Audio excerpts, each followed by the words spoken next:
I know who I am in truth. I know what I am in truth. I know how I serve in truth. I am here, I am here, I am here. I know who you are in truth. I know what you are in truth. I know how you serve in truth. You are here, you are here, you are here. We know who we are in truth. We know what we are in truth. We know how we serve in truth. We are free. We are free. We are free.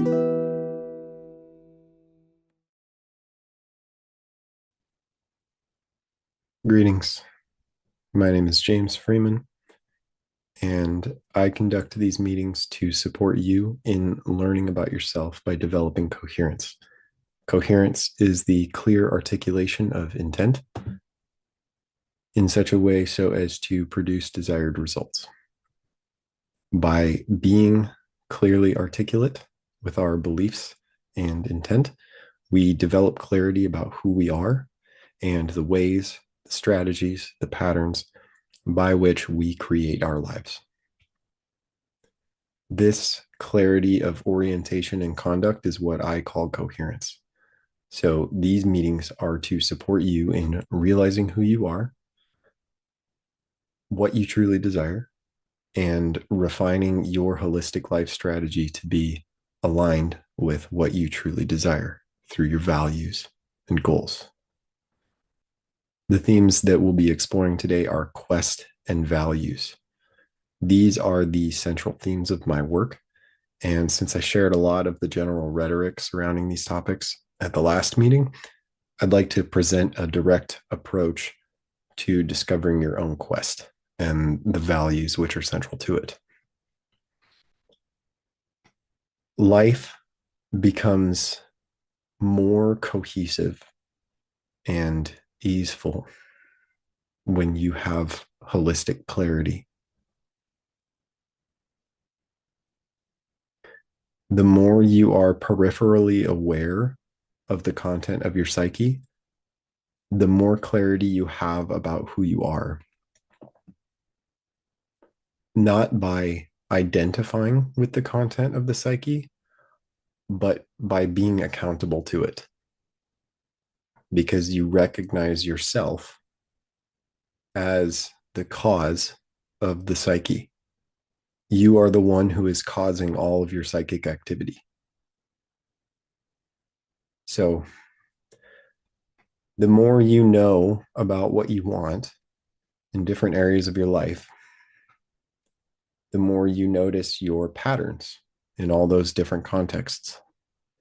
You discover that you have preferences in these different domains. So you take stock of the patterns that you already have in those domains and consider how helpful those patterns actually are or aren't in achieving your various preferences. This is how you optimize. This is how you refine.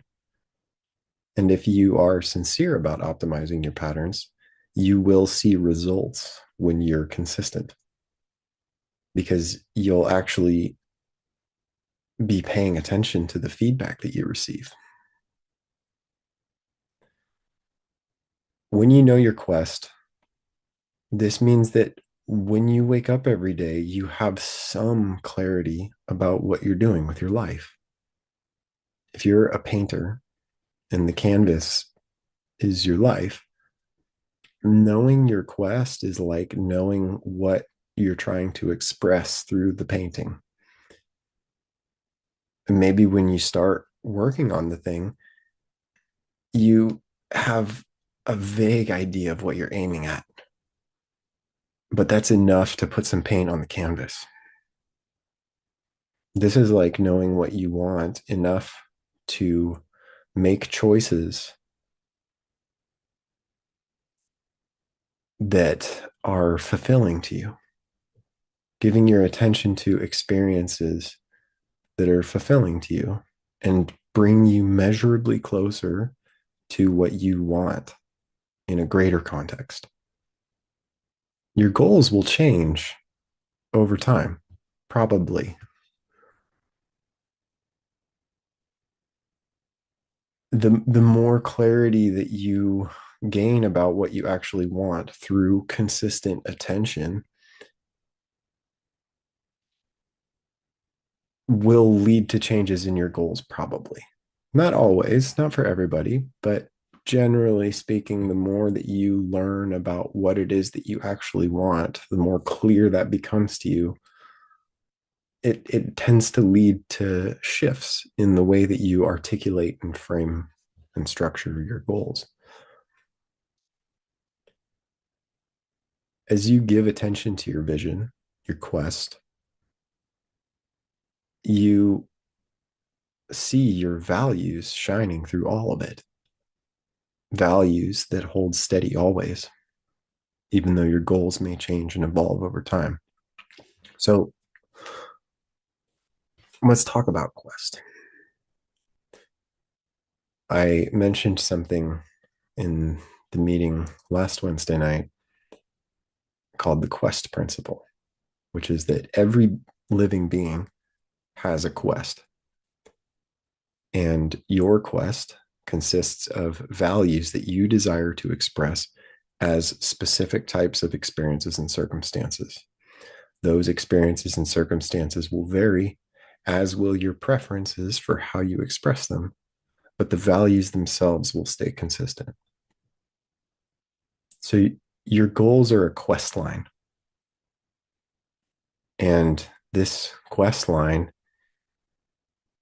could be seen as the ultimate trajectory in your life of you learning about the true self, your true self through your goals. But maybe not those goals that you think of now. It could be those goals, but like I said, goals tend to change for most people as they gain clarity about what it is that they actually want. The best goals are the ones that motivate you in support of your quest in a holistically sound, sustainable way. We can crush goals left and right, but if it isn't moving us toward what we actually want in a greater sense, then what's the point? For some people, that is the point. There are plenty of people who genuinely just want to crush goals. That like really does it for them. And if that's you, props. Goals are good. I feel it's better to have them than to not have them.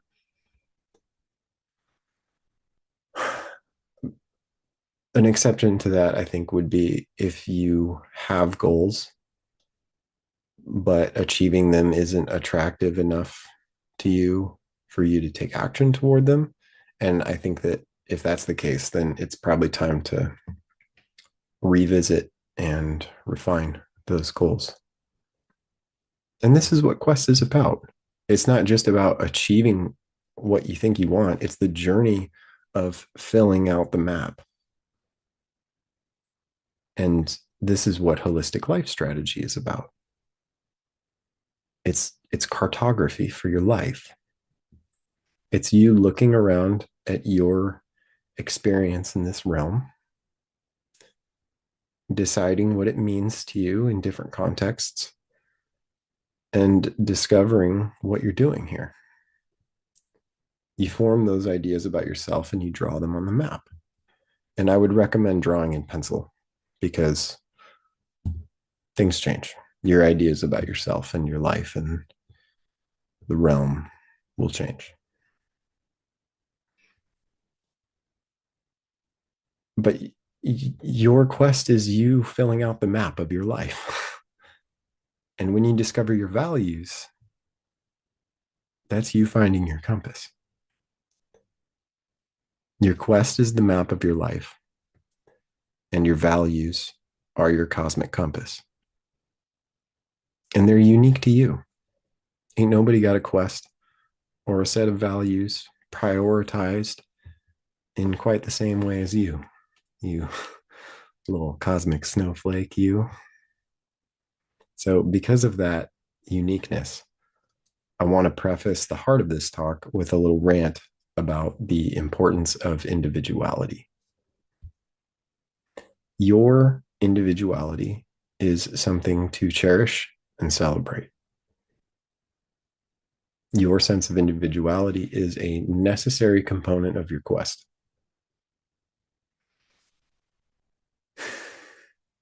No judgment, no condemnation, but a lot of non dual esque people deny the notion of individuality.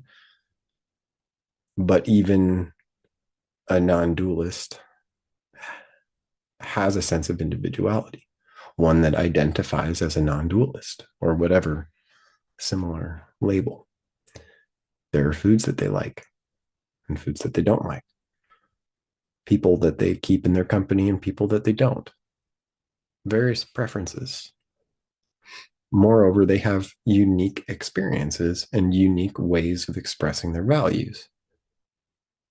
We all have these individual preferences and experiences. We don't have to hold them really tightly, but the belief that you need to destroy the ego, destroy your individual sense of self, obliterate your attachment to the organism that you have grown with your attention is preposterous. A renunciate, a being who releases attachment to their embodied self, does so not to gain something, but to ultimately let go of life in form. This means not being embodied anymore, nor having an individualized sense of self. The sense of self is necessary to hold the individual form.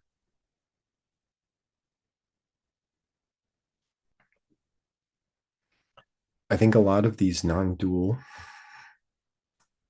people, and I mean no offense by this, really, I'm speaking with compassion and love and care.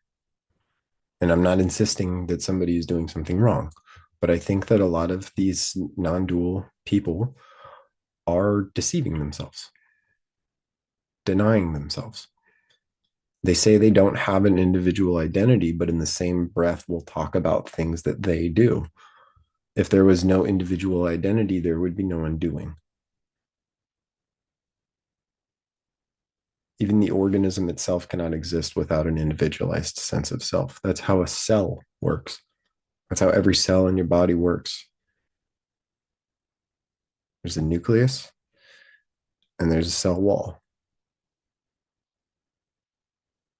Everything outside of the cell wall is not cell, self, self.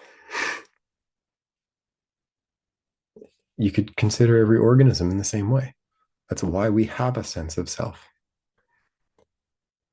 It's a functional component of embodied experience. I I think the mistake that people often make with this is that they idealize non-identification with self as an alternative to quest. maybe an easier alternative. The sentiment is something like, I don't need to accomplish anything because I don't exist.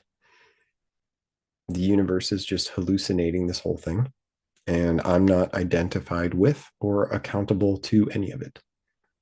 I'm just an illusory idea with no basis in reality. Even the me that I'm referring to doesn't really exist. Fine.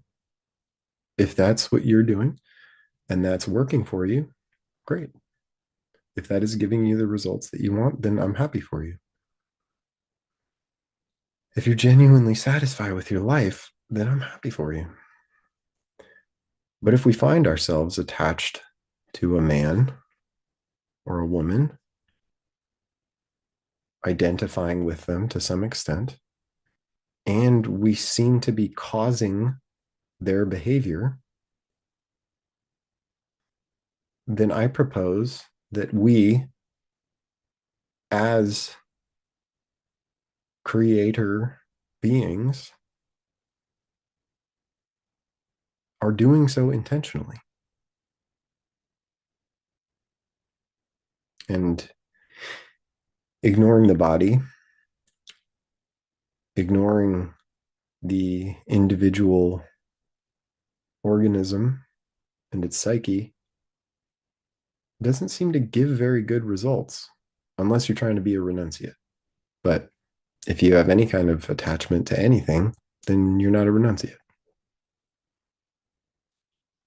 So ignoring the individual self doesn't seem to give very good results. Now, with all of this defending of individuality, I want to also point out, and this feels very important to note in this context, the individual, the body and psyche of the man or woman that you are embodied as, is mutable. You can change the body and psyche. And actually, as I mentioned briefly before or alluded to earlier, your form and field, so body and psyche, your expression is dynamic. You're always changing in your expression. You process astounding numbers of very complex bits of information constantly, day in and day out. And the culmination of all this data is presented to your body and psyche in ways that various parts can actually digest that information while still allowing you to do all of the things that you do consciously. And the whole system, body, psyche, witness, influence, cause, right? So the body, the psyche, the witness, and the cause, the influence, all of this is changing your life and the world all the time. This realm is dynamic. And because your form, your embodied life, your experience as and through the individual that you have identified with, do identify with, not exclusively, your form is of this realm. And since this realm is dynamic, your form is dynamic as well in its expression. So your attachment to your embodied self is not as much of a constraint as you might think. You have infinite potential available to you through the body and psyche that you currently have. It's like an instrument. Just because you only know a couple songs doesn't mean that there aren't any other songs you can play. Whatever it is that you actually want to express and experience through your body, through your psyche, through your life, your present form is currently the best form for your quest. Maybe it doesn't seem like it, but just consider that if you lost the body that you have right now and you still wanted what you want, which seems likely, then you would grow another body to create what you want. And who knows if it would be any easier or more enjoyable than the one that you have now. It could be a lot more challenging. The body that you have is valuable. You've put time and energy into experiences that have yielded many valuable things: wisdom, compassion, clarity, strength, love. All your life experiences have been to your benefit. And those benefits have expression in the body. Receive those benefits. Acknowledge the wisdom, the clarity, the strength, and love that you have gained through this life. And notice that that puts you in a much more holistically empowered position than you were in when you were born or when you were 5 or 10. You've gained so much over the years. Now, whatever patterns you've been holding that you would like to release, notice that you can. You have the power to do that. And if you don't believe that you can, just imagine that you can. Notice a pattern that you'd like to release. Put it in one hand. Now, on the other hand, notice what you want instead. It's old pattern, don't like it, ready to let it go. What do I want instead?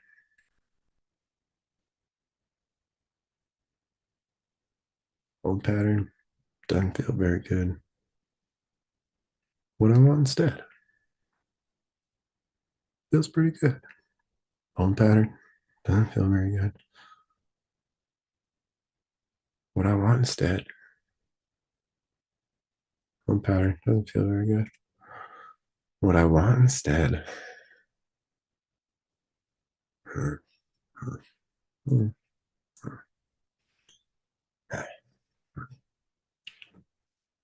You go back and forth between the old pattern and what you want instead. You can go back and forth until the old pattern is no longer attractive to you because you have clarity about what you actually want, independent from what you don't want. When you are coherent about what you want, independent from what you don't want, you will find yourself increasingly intolerant of giving attention to what you don't want and more inclined to give attention to what you want instead. And this is how you claim your quest. You lift your eyes away from what you don't like or don't want, and you turn your attention to what you want instead. So let's run through a couple of protocols which can be helpful in discovering what you really want. Even if you have some idea of what you want, both of these protocols that we're going to get into could be very helpful to you as they may lend additional clarity to your goals and vision.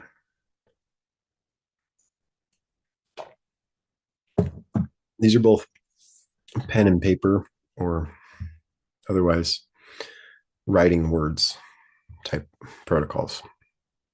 So if it's not safe or feasible for you to write things down right now, you can note the timestamp on the video and come back to it later. So without even broaching the topic of structured goals, I'd like to invite you to consider what the best life you can imagine is actually like as you can conceive of it now. Just imagine, like if you had zero problems and were totally 100% satisfied with your life, what would the circumstances be? You can start with as many details as you want, and we'll whittle it down later. The main thing is to just get the big things.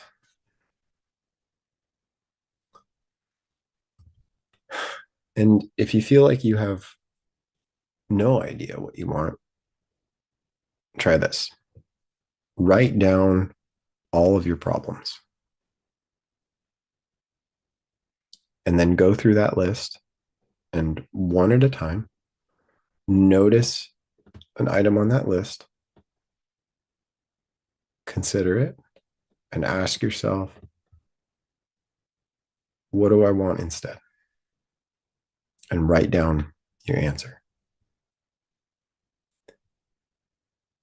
If you're using your problems to help you identify what you actually want, which can be a very viable strategy, just be careful when you do that to articulate what it is that you actually want as independent from what you don't want.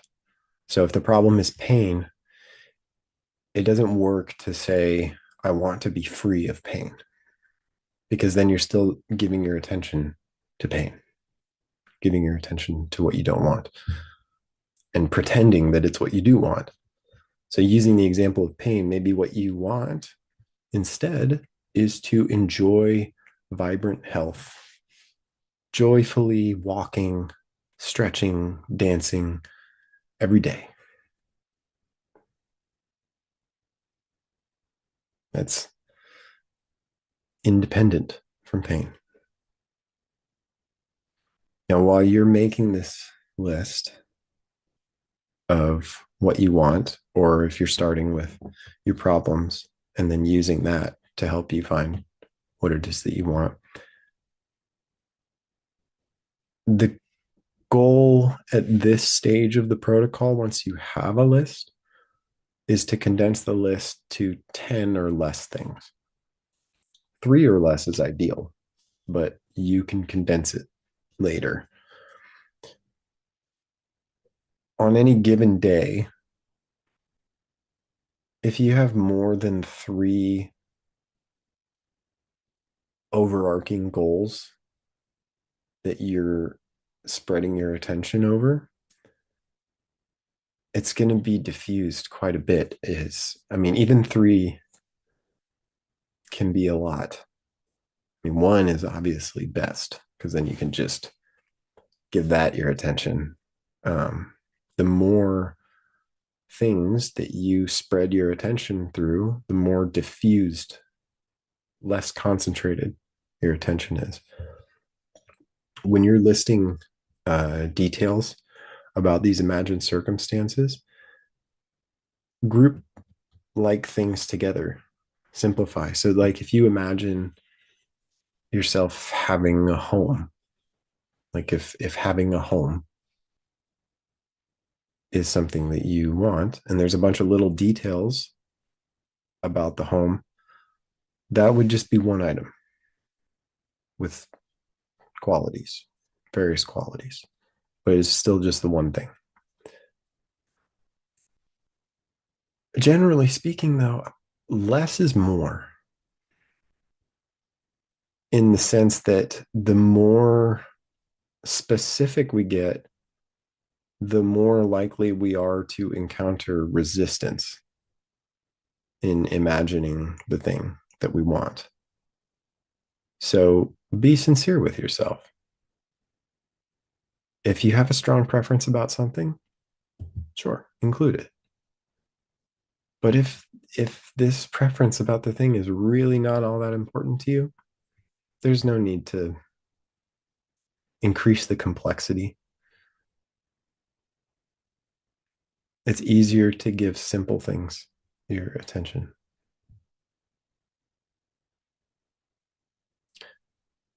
More likely to encounter resistance the more complex things are initially. You can imagine complex things. I'm not saying that you're always going to be resistant to that, but what I am saying is that when it comes to your true desires and identifying your true desires,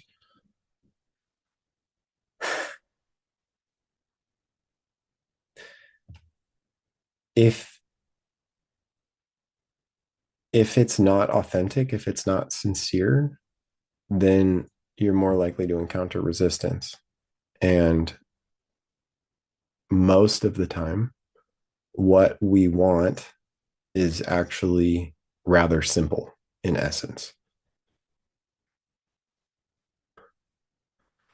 And so if we are um, ignorant of that and think instead that what we want is really complex, then we'll encounter resistance to that. So be sincere. If you don't have strong preferences, you don't really benefit by giving those little preferences your attention. I I tease the non-dualism people, but I do advocate for releasing as much attachment as you actually can sustainably. And this can be a really helpful way to whittle down your list too. If you feel like you have this really long list of desires, just go through that and imagine those things and notice how you feel about them. If imagining the thing just isn't really all that attractive to you, it's probably not yours. You can let it go. And it benefits you to let go of everything that you can. The more attachment you can let go of, the easier your life is going to be. And that's where I think some of the wisdom from like the non-dual stuff comes from.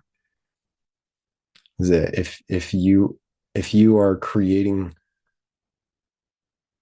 attachment that is not aligned with what you really want, it's it's going to create resistance in your life, and you'll be diffusing your energy, your attention, by giving your time and your witness to things that are not genuinely all that important to you.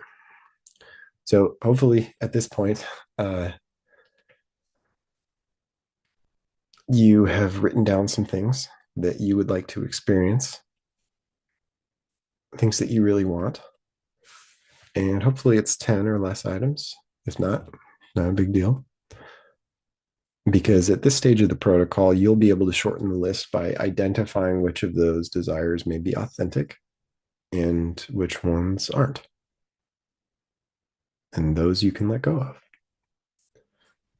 So if you have more than 5 items on your list of desires and you sincerely engage with this part of the protocol, you're probably going to drop some items on that list. So before we jump into this part of the protocol, just take a moment to notice that in your outward experience, things take time. If you want to go to the store, it's going to take a few minutes, maybe more than a few minutes, depending on where you're at and how you're getting to the store. It could take many minutes. But notice that in your imagination, you can be at the store right now, immediately, less than a second.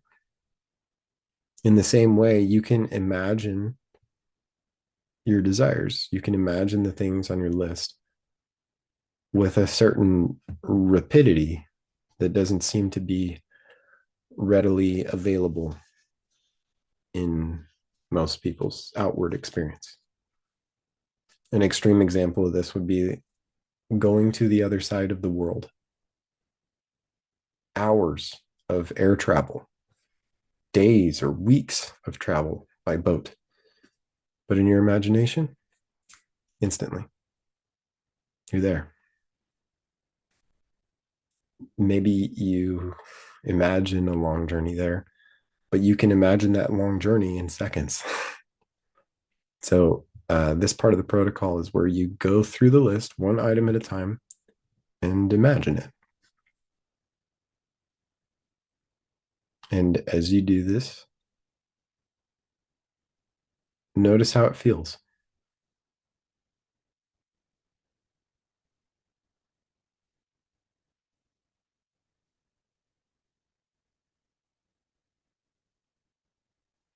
And if that really does it for you,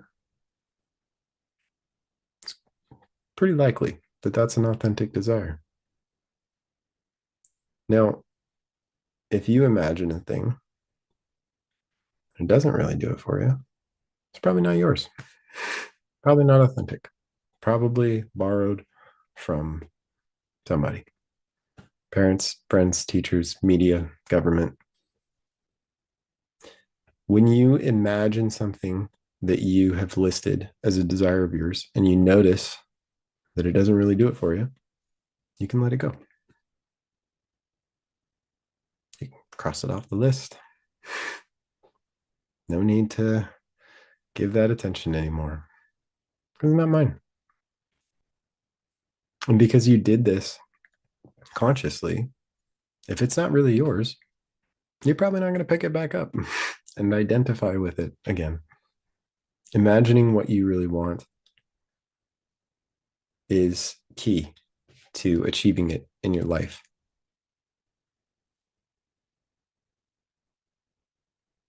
All experience is precipitated by thought.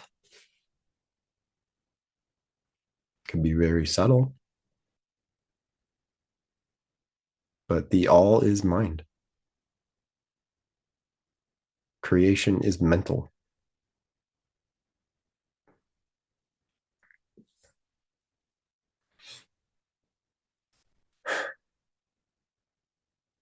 The value of imagining what you really want, giving attention to what you really want, is twofold. You gain clarity about it through your attention to it, and you give it energy through your witness. Both of these things, gaining clarity about and giving attention to what you want, are the best things that you can do in support of that.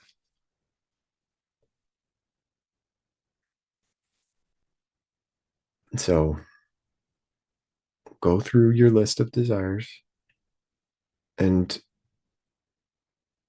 as you imagine them, notice how it feels.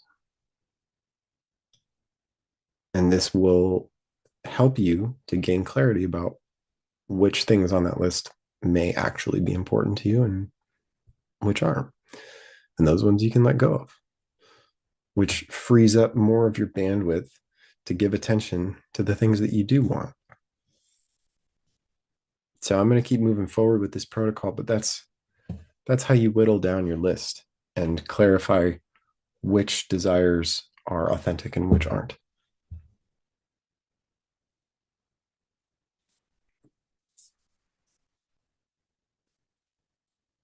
And I recommend just doing this all in one go. You don't have to, but once you get your list of desires to a point where you feel like everything on there is a pretty good representation from where I'm at now of what I actually want. And you don't need to trip about it. Like,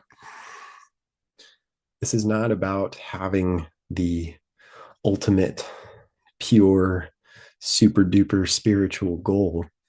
It's about being honest with yourself about what matters to you. Even if the way that you perceive and describe that is going to be different in 10 years, it doesn't matter. It's it's just this is just for your compass. This is just to help point you towards what you actually want. At least just moving in the general direction.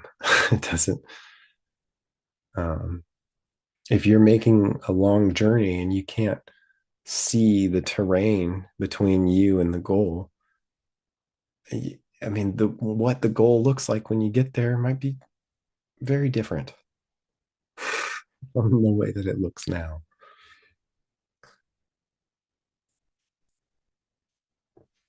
The more attention that you give to what you actually want, however you define that in the present moment, the more clarity you will gain about the specifics. Now, we've whittled the list down, and hopefully you've got your own list to 10 items or less. But the thing is that even if it's 4 or 5, it's, it's more than 3 is a lot of different points of focus. So prioritize them. Any more than 3 separate points of focus is generally too many. The more different directions that you point your attention, diffuse your attention, the less of that attention that you can give to any one of those things.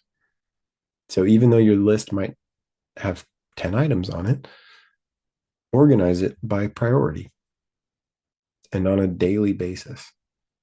Focus on 1, 2, max 3 things from that list. That's going to give you better results than trying to focus on 8 different intentions of yours, 8 different grand life desires. Again, it's important to condense the list by grouping the interrelated things together, like the house with the many details. It's just one thing. And by investigating whether the items on your list are authentically yours or borrowed, as we went through a minute ago,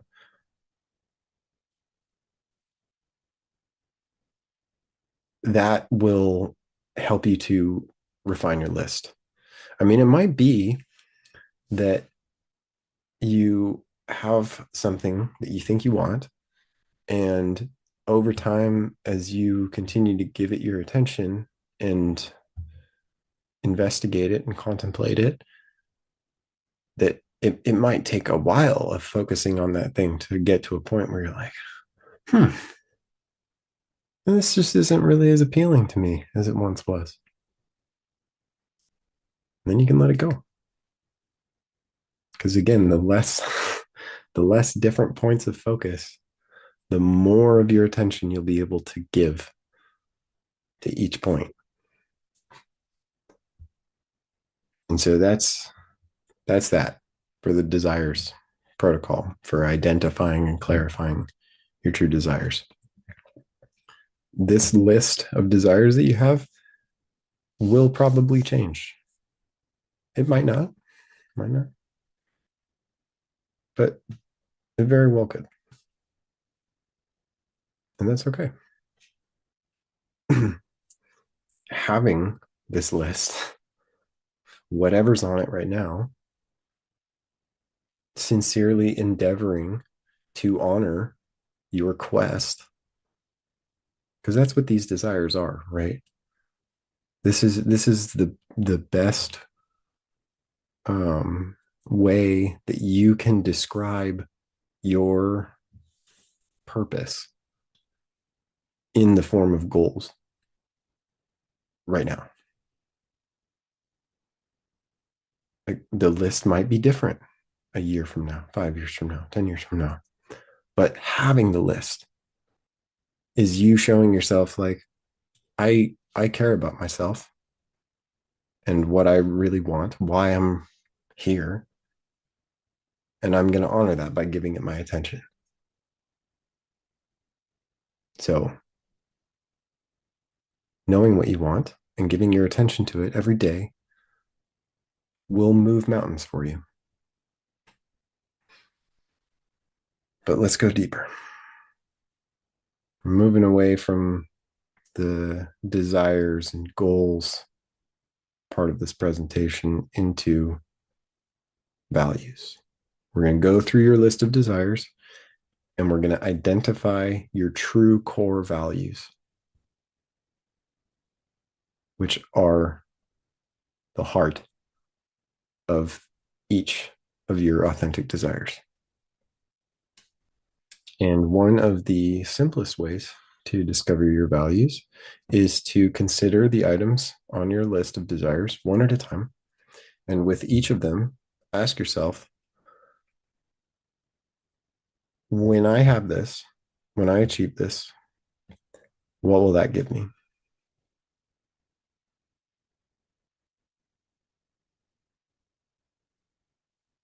And when we receive the answer to that, give that our attention. Okay.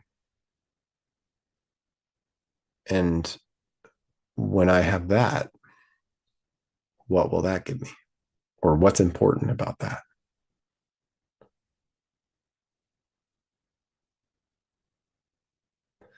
And you keep doing this until you find the core of why you want what you want. These are your values. These are things like peace, love, joy, freedom, prosperity, these kinds of things.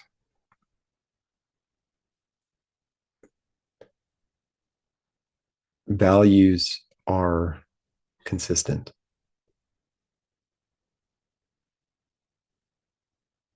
They're things that they're qualities of you, and all of your desires are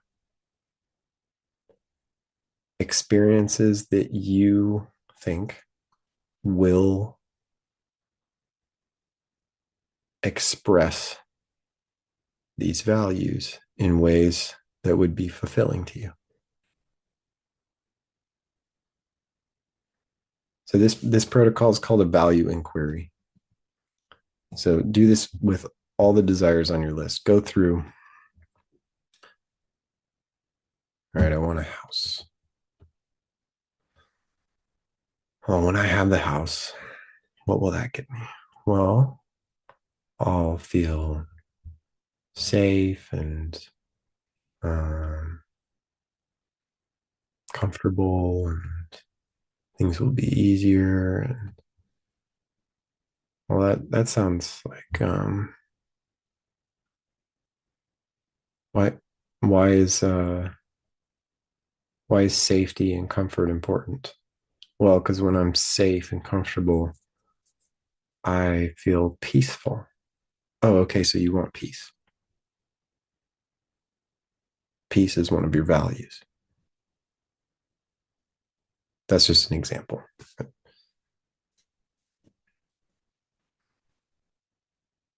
The at the heart of everything that you want is your values. Now, different desires of yours may be expressions of different values. You may be wanting to express different values through different desires. I'm trying to think of a better way to phrase this. Some of your desires may prioritize some of your values more than others. Like some of the things that you want might be much more about joy than they are about love or freedom. Some of the things that you want might be all about love.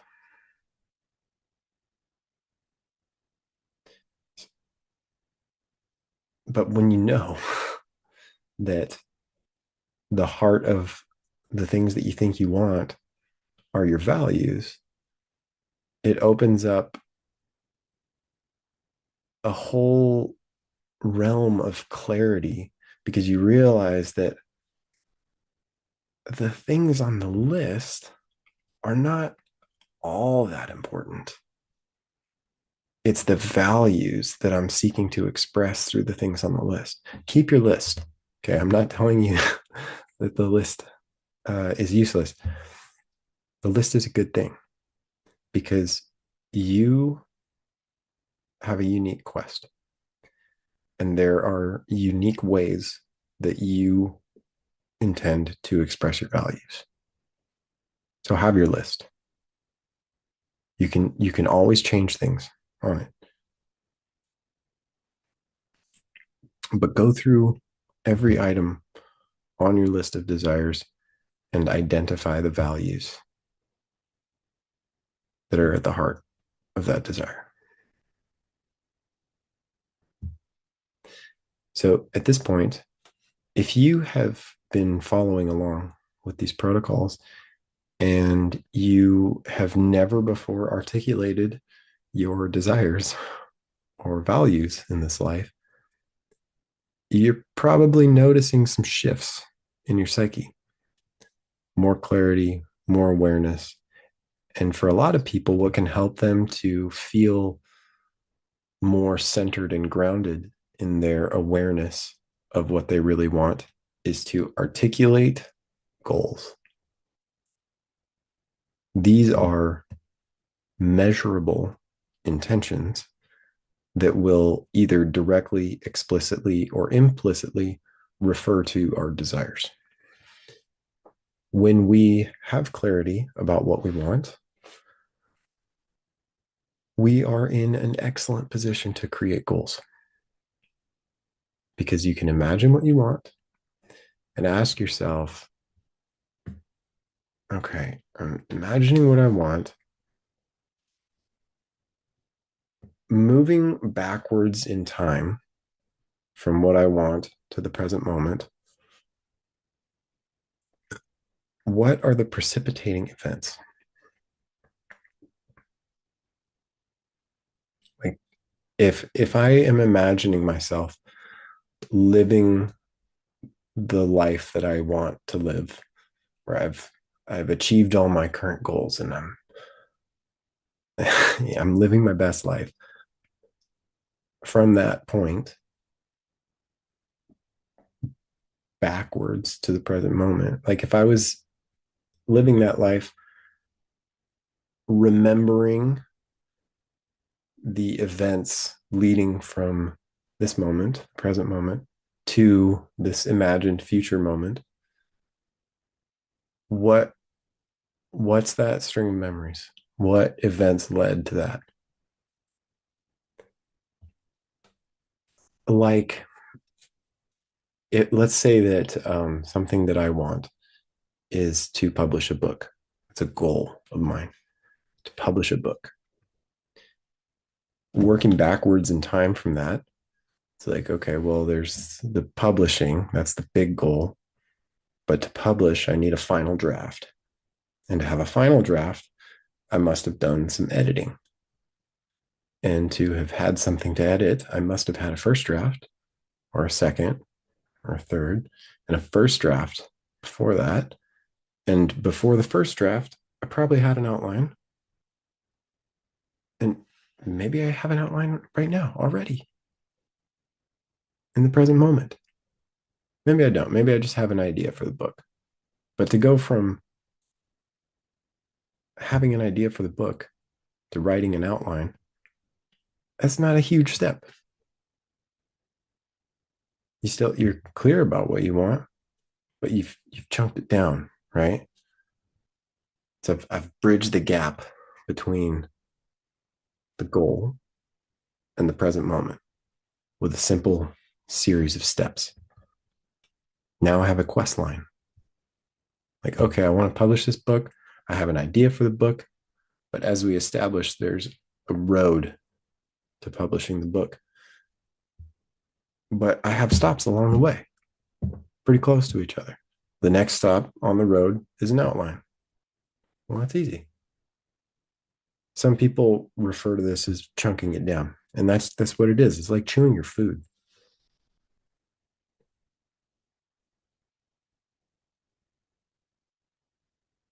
You break it down.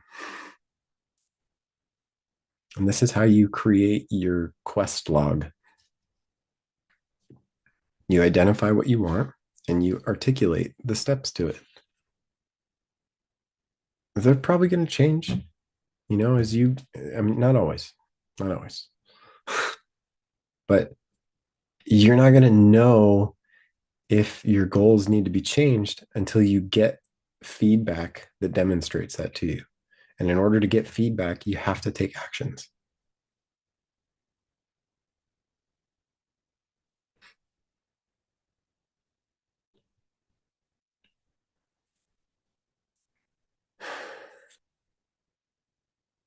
Honestly, it's it's more about consistently giving your attention to things than it is about action. because giving your attention to something itself is an action. Like the steps that you're actually going to take towards what you want might change over time as you gain feedback and clarity. But by simply knowing what you want and giving that your attention every day, endeavoring to orient and conduct yourself in support of what you want to affect measurable change in the direction of what you want, endeavoring to affect measurable change in the direction of what you want. If you do that sincerely, you're unstoppable. Because then it doesn't matter what happens. Like whatever kind of feedback you get, it's like, oh, okay, optimization data. I still know what I want, but I'm going to refine my strategy. Doesn't matter what kind of obstacles you encounter. It's like, I know what I want. I have received this feedback. Oh, okay. That gives me clarity about uh, how I can refine my approach. And if that's your attitude, there's nothing that's going to stand between you and what you want. And this is the importance of Quest. And without clarity about what you want, would you even recognize it if it appeared in your life? Probably not. How do you know that what you want isn't already happening?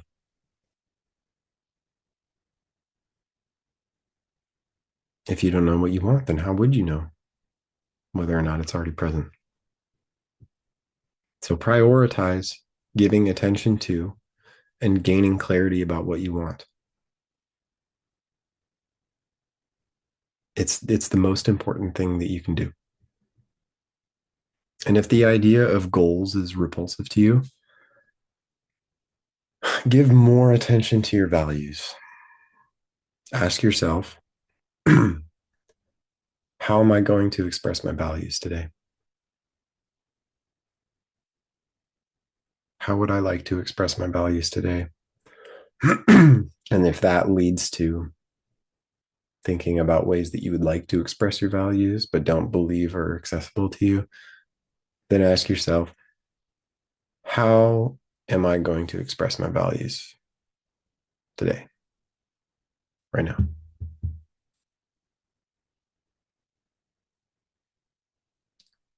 If for some people, and myself included, like goals are not so much the central focus.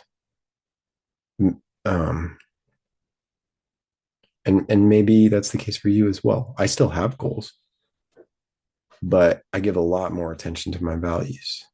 Some people are oriented that way. Some people are much more about focusing on goals. Some people are much more about focusing on values. Either way is helpful. I mean, you're going to have some of both, either way you go,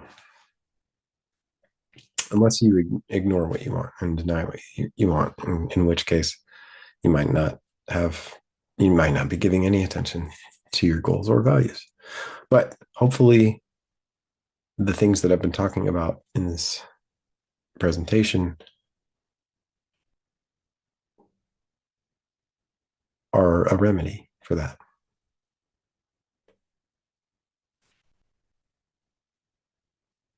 So if you find goals challenging to create and give attention to, maybe a more fluid expression of your values will be more fulfilling to you. Like just every day asking yourself, how am I going to express my values today? For some people, that might work better. I don't know. Only you know what's going to work best for you. And maybe you don't currently have much clarity about what's going to work best for you. But by sincerely asking yourself, what do I really want? Frequently, daily, several times a day, will invite clarity into your life. And that's what the list is for, as a reminder to give attention to what you want. I'd like to touch on something else here, which is that there are no rules for your quest. There's not like a rubric that you have to adhere to. What goals you set is up to you. What you intend is your business, your prerogative. What I'm getting at is that knowing what you want, your values, and true desires will help you create holistically sound goals. But what that looks like is unique to you. This is your quest we're talking about.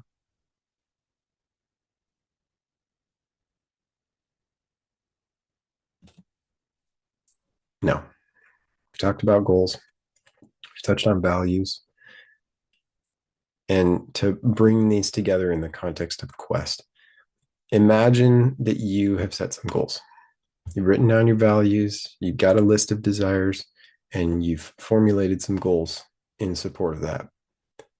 Okay, so you show up in your life with these goals and you're doing stuff, and some time goes by, and maybe something happens. You get some feedback, and it gives you pause. You think about the goals that you set, and they're just not really doing it for you. Maybe you feel like they're too big and you're struggling to reach them, or maybe they're just not attractive to you and you don't feel motivated or inspired to reach them. Or maybe you're absolutely crushing the goals that you set, but it's not really fulfilling. In all of these circumstances, the remedy is to ask yourself something like, okay, I'm encountering this thing and it's giving me clarity about something that I don't like. What do I want instead?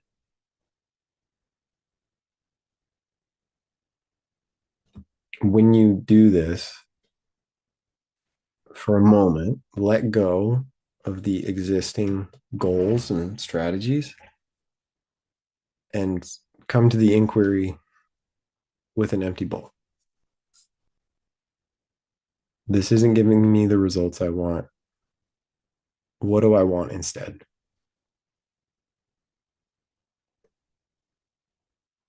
Allow these moments of pause when we receive feedback, and it gives us a second. When we receive feedback and it gives us pause,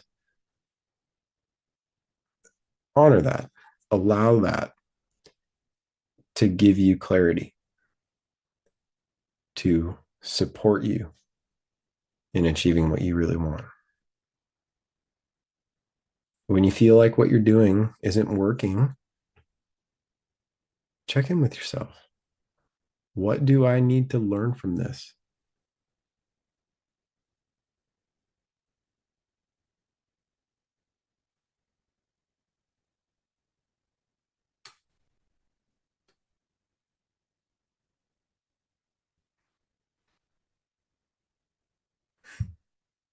So I think I just want to go through some key points. Um, yeah, these are just some key points from the presentation. So the more that you know about what you want in different areas of your life, the more that you notice your patterns in all of those different contexts, right? So as you gain clarity about your preferences or your intentions in all of these different parts of your life, the more that you'll pay attention to how you're posturing yourself in all of these different domains, in all of these different contexts. When you get clear about what it is that you want in relationships, you will pay attention to the patterns that you have in relationships, and you'll endeavor to optimize your orientation and conduct in that context. It's like, um, I'm there are athletes in the world, people that are athletic and play sports. And when you're clear about what you are trying to achieve, like we'll say in the context of a sport, then you will naturally be inclined to optimize your approach to achieve that. And it's the same in all of these different domains of our life. It's like once we're clear about what it is that we're actually trying to do, then we're going to pay attention to the patterns that we have to clean them up. And um, I don't mean clean like purify, I just mean like optimize and refine those patterns to actually be in support of what we want so that we can get the results we're trying to get.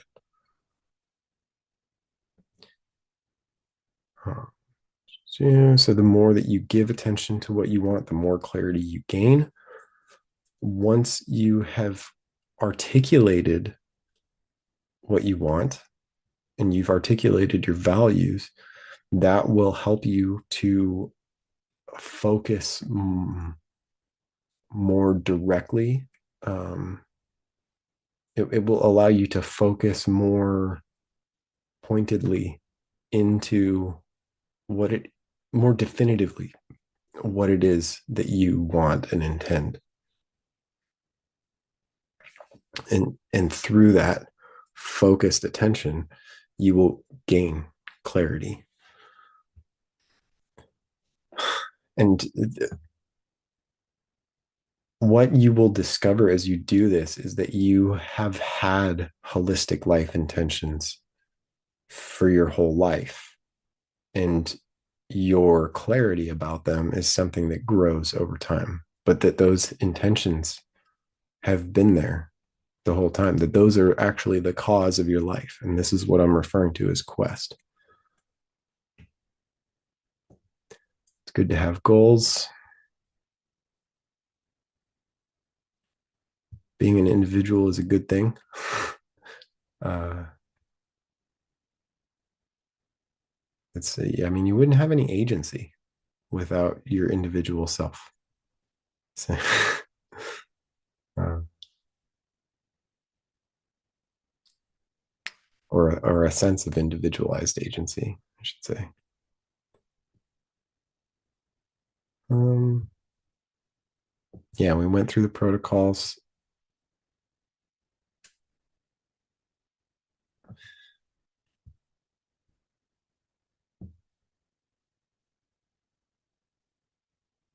Yeah, I mean, that's pretty much it. Just give attention to what you want, identify your desires and your values, and that will help you to articulate goals that are actually aligned with what you want, what you really want.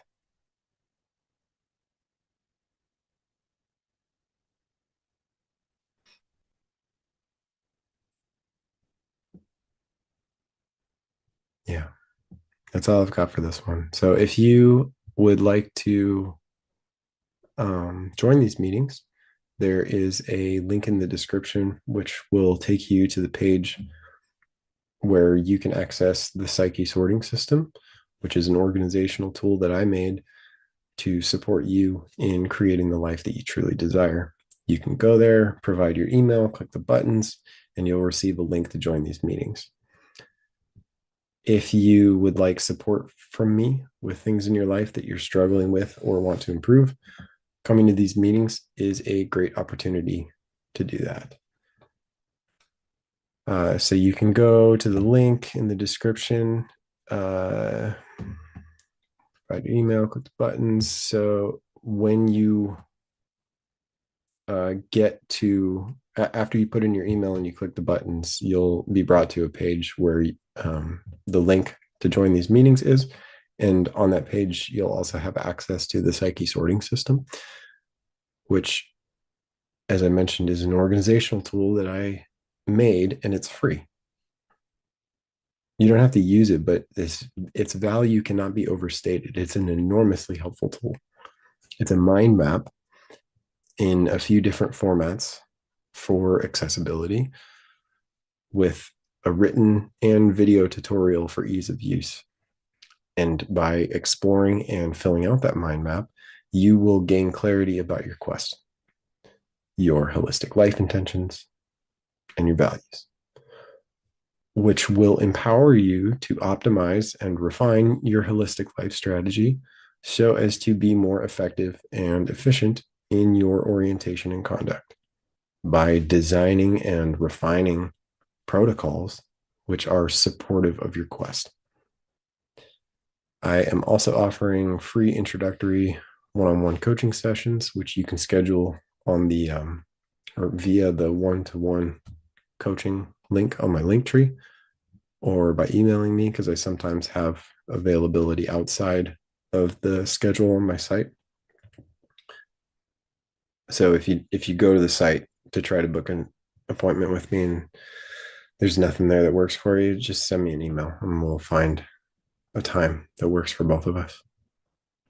If my work is valuable to you, you may demonstrate it by sending me monetary gifts. And there are several options for doing that on my link tree. Thank you for being. Thank you for your presence. Thank you for your witness. Take care. Blessings.